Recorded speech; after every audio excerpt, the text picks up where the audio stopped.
Ho ho buddies, welcome to Borderline Games. I'm Gareth and today we're playing Chaos Head. Last time we saw Takumi try and find his parents' home despite Rimi saying don't do it. And when we got there, there was no home. It had disappeared. What the fuck? Am I 30 seconds in? Not quite. I might have to bleep that. And then that happened, and then that happened, and then smash cut to the hospital, and we can hear a very familiar set of wheelchair squeaks. Let's go. The sunset illuminated the lone corridor of the hospital. The lights were not turned on in this short period before night fell, rendering it fairly dim. The clamour of dinner time from before had calmed, and an eerie silence descended into its place. In its place.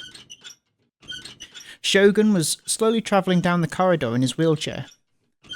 The creaking of the wheels echoed throughout the empty hall. Many nurses passed him by, but none spoke to him, nor even so much as glanced his way. Acting as though this was perfectly normal, Shogun continued to spin the wheels with his hands. Emaciated skin and bone as they were. Ami-chan. When he passed in front of one of the rooms, a male patient known as Yamai, is that how you say that, do you think? Called out to him. He pointed at him with his index finger, sounding a frantic cry. It's Ami-chan! Together with Yamai, the nurse had a face of complete befuddlement. Look, Ami-chan's back. They went outside again. That's not allowed! Not allowed! There's nobody there, silly. The nurse looked around and then looked at the man with a forced smile on her face. Despite the fact that Shogun was passing through the corridor right before her very eyes, the nurse spoke as if there was no one there at all. Oh, okay, so he is a D-sword. He's a D guy. Oh, Yamai-san. Are you trying to tease me again? Well, unfortunately for you, I won't let you trick me this time. Ami-chan! Rami-chan! Tami-chan! Yamai became increasingly worked up as he continued to cry out. Shogun simply ignored him and silently turned right at the end of the hallway.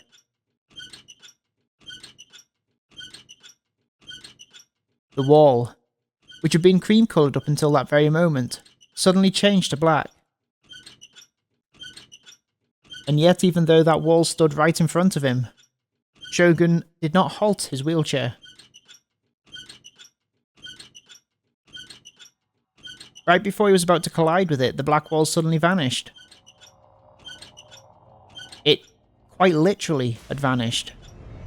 After the wall disappeared, a hidden corridor appeared from beyond its past reign. Shogun continued straight through it. He travelled another 20 meters before finally reaching a true dead end.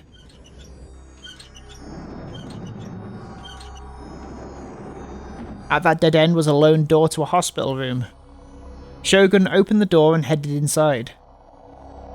It was the Phantom Hospital Room, the ghost story whispered about for many years, the tale of a room nobody knew of. And the person hospitalised within it, the name written upon the nameplate was Nishijou Takumi. You know what? I thought that Shogun was Takumi. Finish chapter 8. So Shogun is Takumi.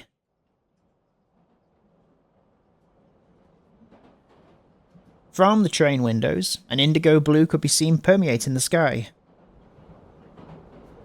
The trains of the Yamanote line, grew chaotic as businessmen and students alike made their way back to their homes. Two of its passengers, Kuzunuki Yua and Yasuju Ban, stood shoulder to shoulder as they shook along with the commuting train, holding onto its hanging straps for stability. It certainly aren't. Stability. They were admittedly an odd pair, and perhaps due to how much they stood out, Yua had been feeling constant gazes coming from all around her. It would stand to reason that this was why she was repeatedly fidgeting with her hair and glasses. She still was not yet acquainted enough with the detective, Ban, to strike up a casual conversation with him. She'd only met him a few days prior, after all. She'd been hanging out with him for days. Shinjuku was only a single station away from Shibuya, and yet the 3 minutes it took to reach there felt helplessly longer than they should have. Ban simply stood silently, gazing out the window. He made no attempt to speak with Yua. Yua's current impression of Ban was that he did not seem to be a bad person, but that he was still somewhat frightening. She'd met other detectives that were on the case involving her sister, but none of them had left an especially good impression. Oh yeah, that's right, we also learnt that Yua has a sister. Perhaps that had left her with an unconscious prejudice against detectives and, by extension, Ban. Or so she'd concluded in introspection. I'm telling you, if you defeat the bandits in the 15th underground floor, you can get to a secret dungeon. It's common sense, man. Use your brain. How the fuck am I supposed to know where the bandits are? Ever since the two of them had boarded the train at Shinjuku Station, two men standing near the door had been talking in an excessively loud manner. They talking about ESO. Regardless of her desires, Yua was forced to listen to those two talking loud as could be, all without an ounce of consideration for those around them. They're on the left end of the map. Just use your eyes, man, and you'll see the damn bandits. Yeah, well, you can't even tell the difference between thieves and bandits, so I don't know what you want me to do.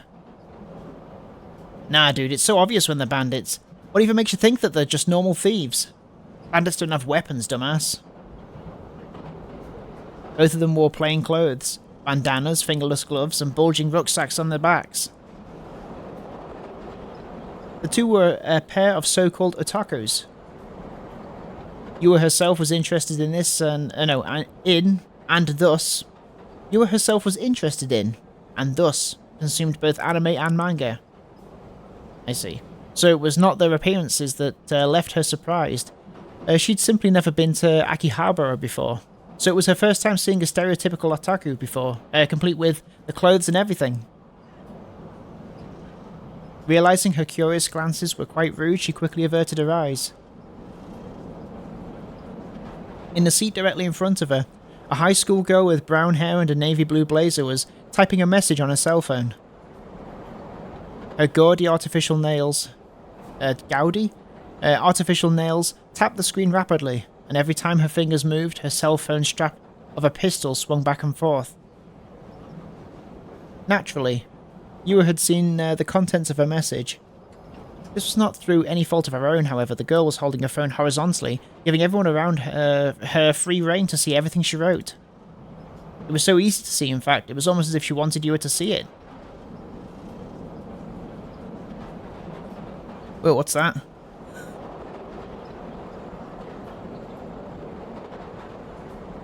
Okay.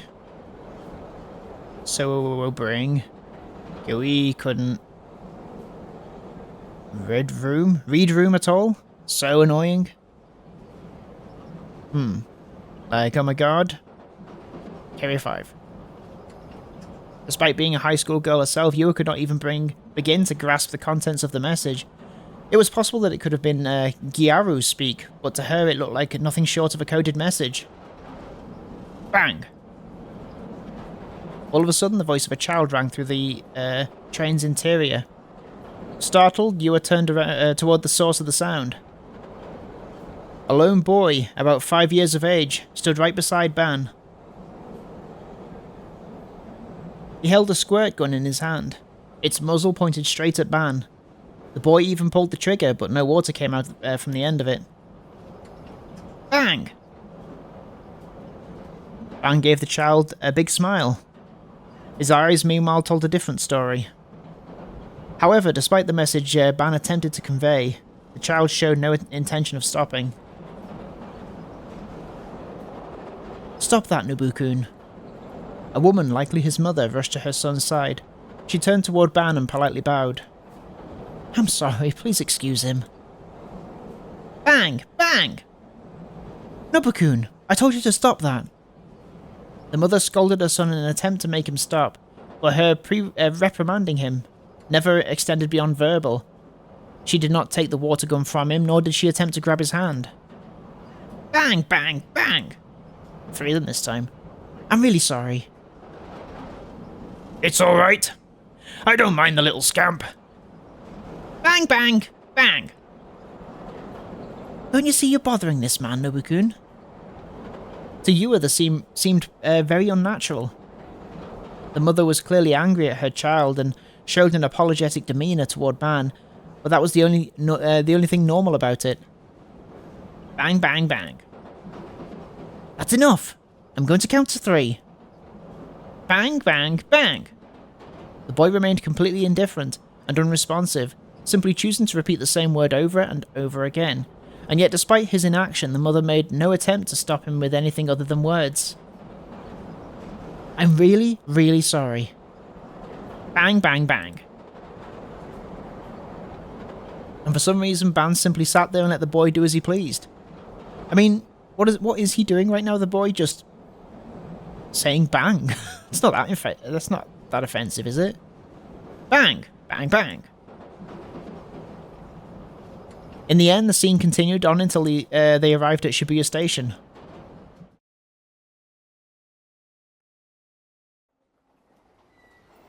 Upon coming to a full stop at the station, the train doors opened, but the mother and son showed no signs that they were intending to disembark. Relieved, Yua exited onto the platform along with Ban.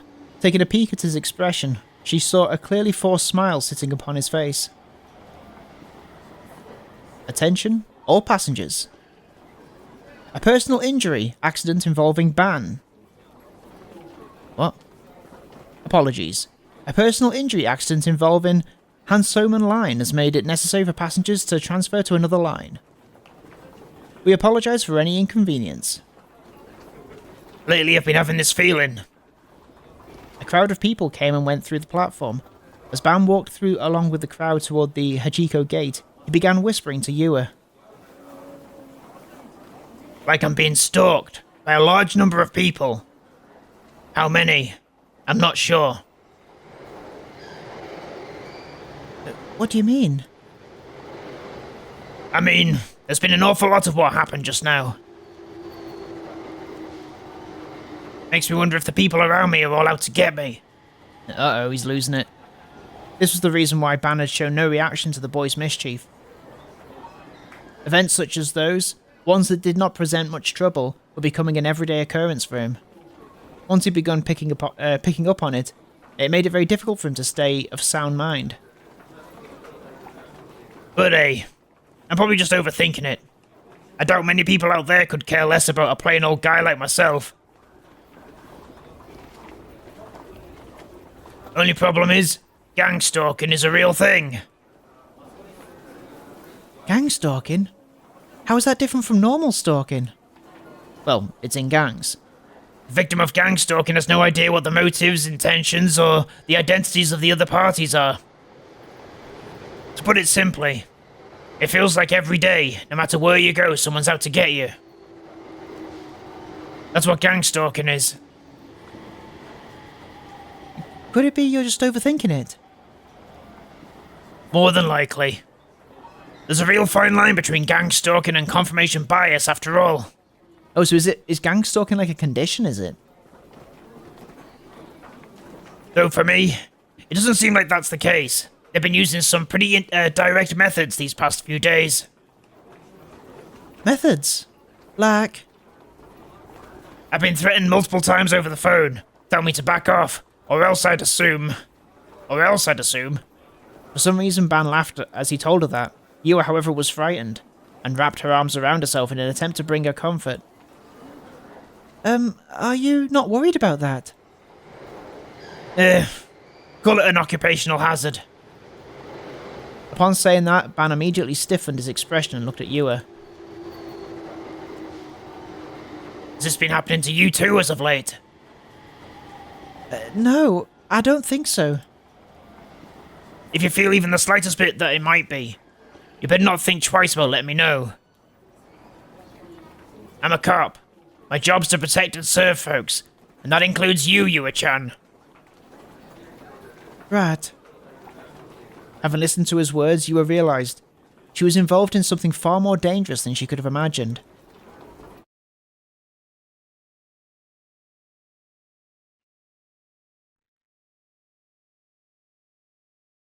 You are a delusionary existence.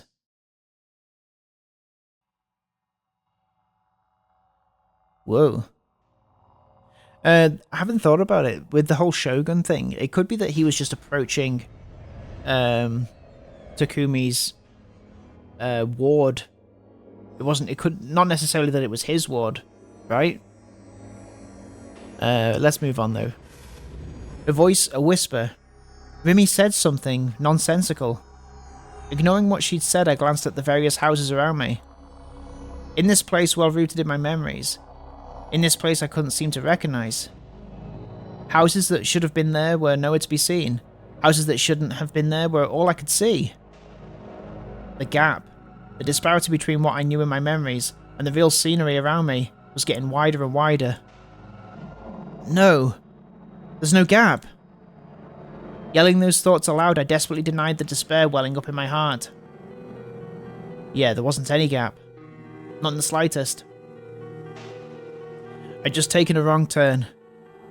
This wasn't the right street. It was just a misunderstanding on my part. There was nothing wrong with the world. To think otherwise would be ridiculous. Stumbling my way back down the street I'd come from, I burst into the neighbouring alleyway.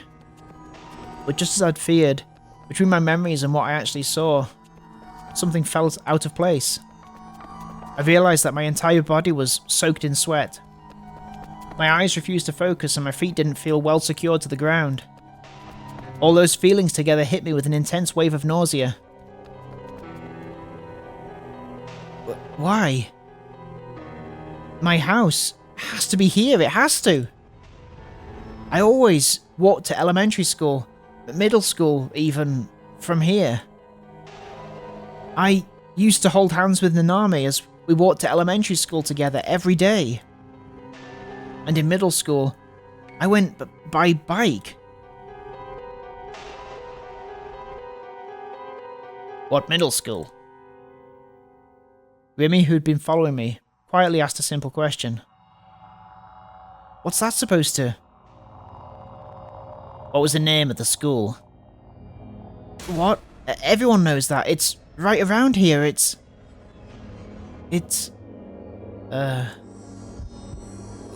What? Huh? I couldn't remember. I'd gone to middle school. I had clear memories of it, but I couldn't remember any of the finer details. It was as if some intense haze was covering my mind. The name of my middle school, which class I'd been part of, or even the name of my homeroom teacher. No specific names came to me. It can't be. I just forgot. Taku, listen to me. In your memories, it's not my house is right there. It's my house should be right here. That's how it feels, right? My sanity was hanging on by a thread. But I remember the whole route here, didn't I? How do you explain that? Because those memories were fabricated. Stop making that face. Rimi's eyes were pointed straight at the ground and she looked terribly sad. Without looking up at me, she just continued saying the most confusing, nonsensical things. Things that once again, I didn't understand. Things that were impossible to understand. So I stopped trying. You've never been to middle school. I get it now. This is a prank, isn't it? Isn't it? Yeah, I see right through you. You and Nanami actually know each other, and you're both trying to prank me. I see. It all makes sense now. You really got me. I tried my best to laugh it off, but Rimi didn't even so much as chuckle. I'm sorry. The next thing I say is gonna hurt. but I have to say it. Taku, you should never have existed. Stop fucking lying to me. She was trying to deceive me. Rimi was my enemy, just like all the others. The crucifixion was your doing, wasn't it? If that was true, then what had happened at the crime scene when I'd first met her hadn't been a delusion. The true culprit behind New Gen wasn't the man I'd seen on the hospital TV earlier today. It was Rimi. She'd been monitoring me the entire time. She knew I'd witnessed everything, so she refused to let me out of her sight. Also, I could never tell anyone what I'd seen. That was the whole reason she bothered staying with me all this time. You were covered in blood back then. That means you're the culprit. That was the delusion you wished for. Sometimes when a giglomaniac's delusion is too strong, it merges with other people's delusions. Their delusions synchronize. Calmly, as though she was talking to herself, Rimi spoke. And yet her composure only served to piss me off even more. Uh-oh. Green or red? At least 4 delusions synchronized then. Green. I think we're due a green, aren't we? Yours. Man. The New Gen culprits. And... like I believe that. Who's the 4th? Before she could continue, I cut her off.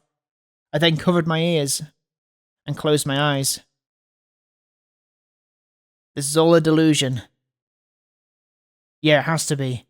It's a delusion, just like just like always.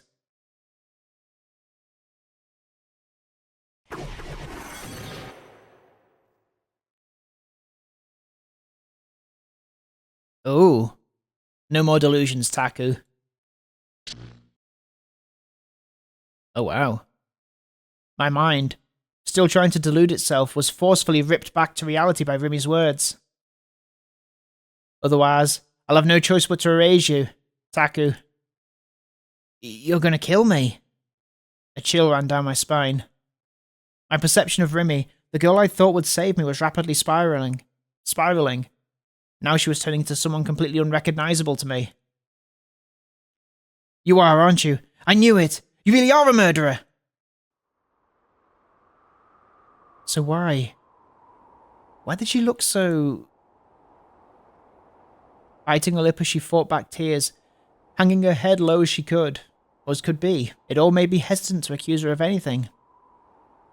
Tell me it's all a lie. Tell me it's all a prank so we can laugh it off.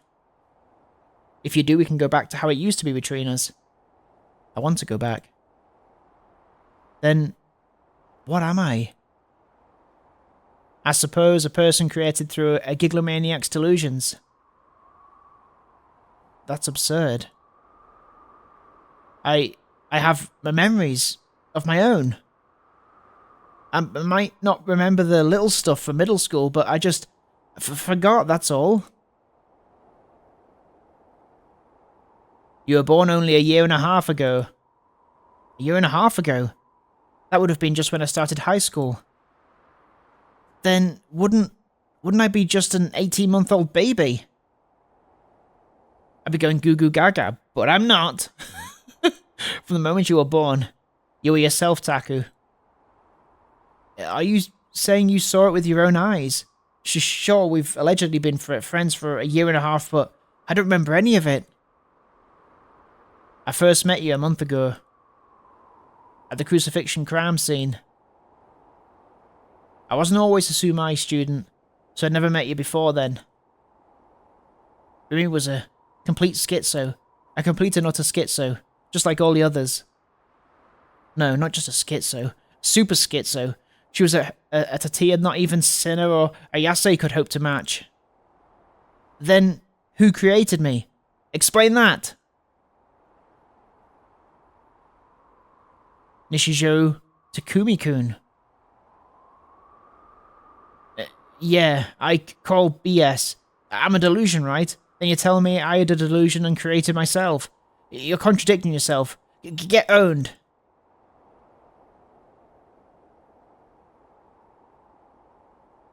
Or maybe this is all your delusion. A completely fictional storyline that you came up with all on your own. Well, leave me out of it.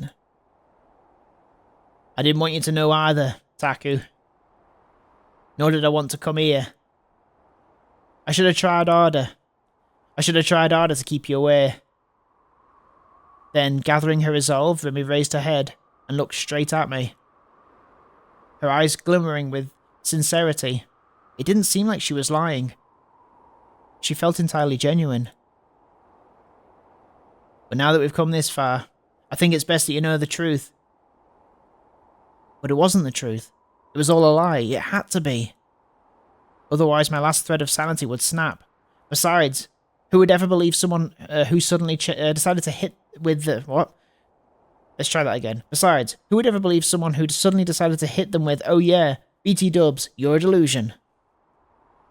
I also think it's best that you know that everything you do is slowly chipping away at someone else's Wait, I know. What about Nanami? If I'm a delusion, then is Nanami, my blood-related sister, a delusion too? What about my parents? That makes no... Nana-chan exists. From the way Remy talked about it, it was almost as if she knew her.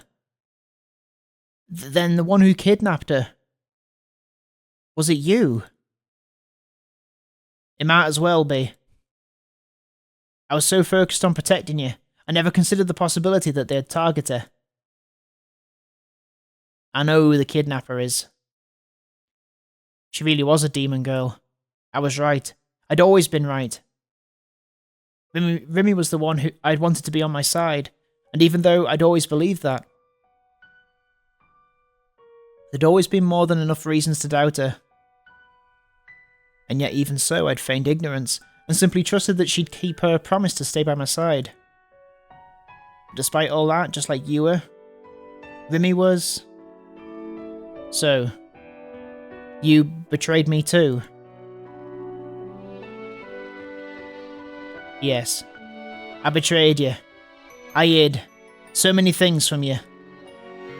I'm sorry. I understand if you hate me. Even if you apologize, I won't believe you. I can't believe you.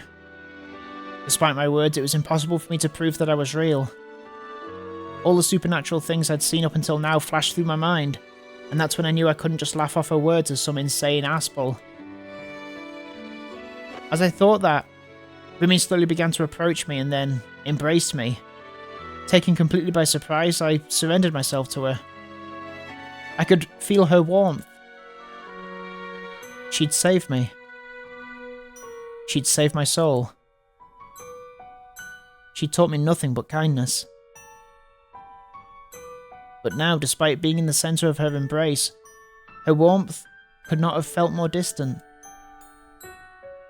I have to go soon. Go? Go where? Where's she going? To where Nana-chan's kidnapper is. I have to settle things once and for all. Not just with Nana-chan. Everything. At this rate, I won't be able to protect you, Taku. I can't believe how careless you are. After all the horrible things you said to me, you're just gonna leave me. Remy started inching away from me. One step, then another. Slowly she distanced herself. I'll be back. Just stay in your room, Taku. And when I do get back, we'll just talk. We'll have fun just like we used to. You can just stay in your room, it's okay. Such a gentle tone. Even though she'd said all those cruel things, why was she still being so nice to me? But you have to promise me one thing. No more delusions. Okay? Your delusions are far too strong. The more delusions you have, the more the lifespan of the real you gets whittled away. What are you? Alright, I'll see you tomorrow. Is she? Rumi struck a pose, saluting me with the most unnatural smile on her face. It could not have been more forced. And only a moment later, from her eyes, quiet tears began to fall. Rumi frantically turned her back to me, and as her shoulders started to tremble, she ran away. And I, having been left behind in a stupor, sank helplessly to my knees.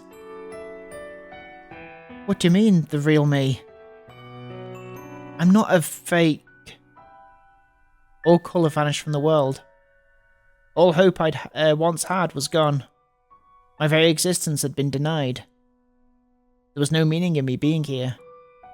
Not even my death had held any meaning. Rumi had left me, leaving behind a meaningless husk. She was my enemy. She'd deceived me. And now, having said her piece, she probably lost her final remaining reason to be with me. Who's saying this? She's not coming back. Oh, that's just me saying it. Rumi had abandoned me, but of course she had. I was a delusionary existence. According to her, a monster.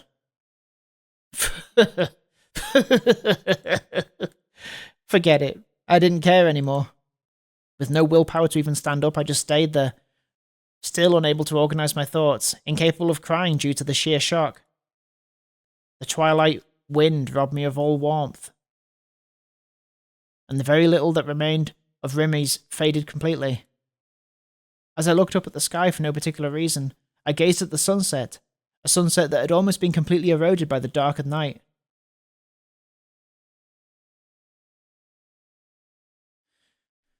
Alright.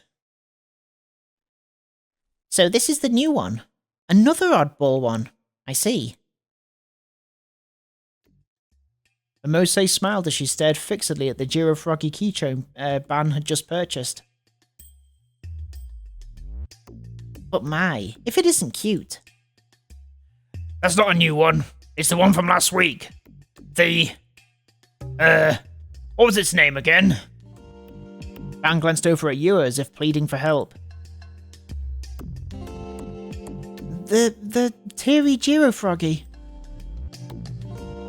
Yeah, that.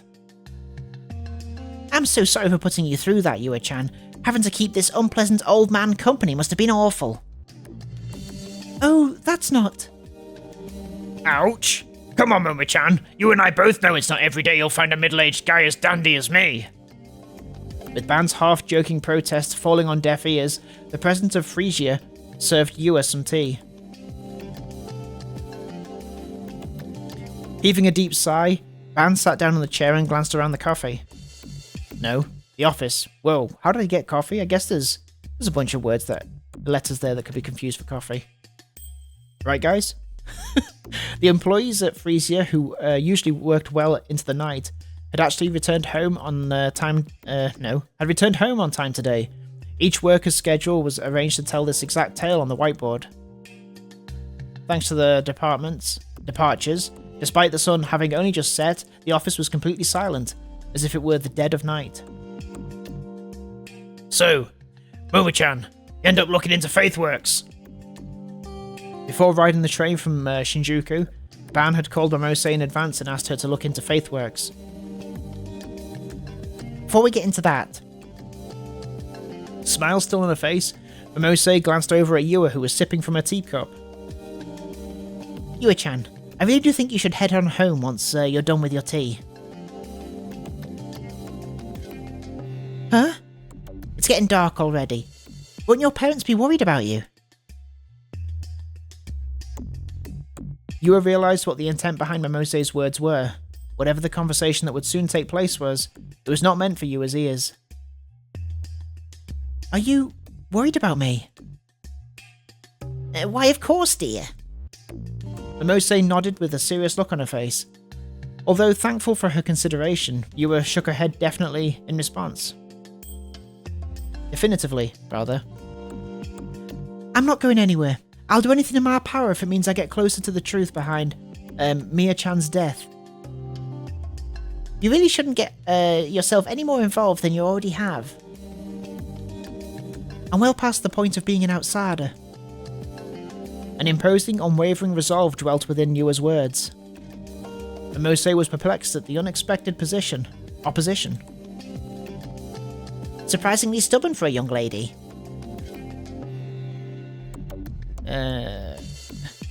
Well, mention of this far into the game would be a tad cruel, don't you think? That's bad, isn't it? If push comes to shove, we can leave her with the guys at the station for a while.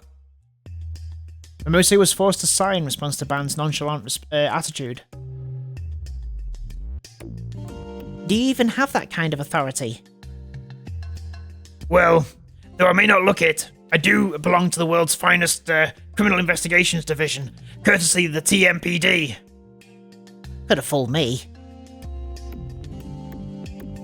Upon pacifying Ban to a suitable degree, Momose stared intently at Yua. Under no circumstances are you to disclose anything you hear from this point forward. This is a matter of life and death. You need to understand this.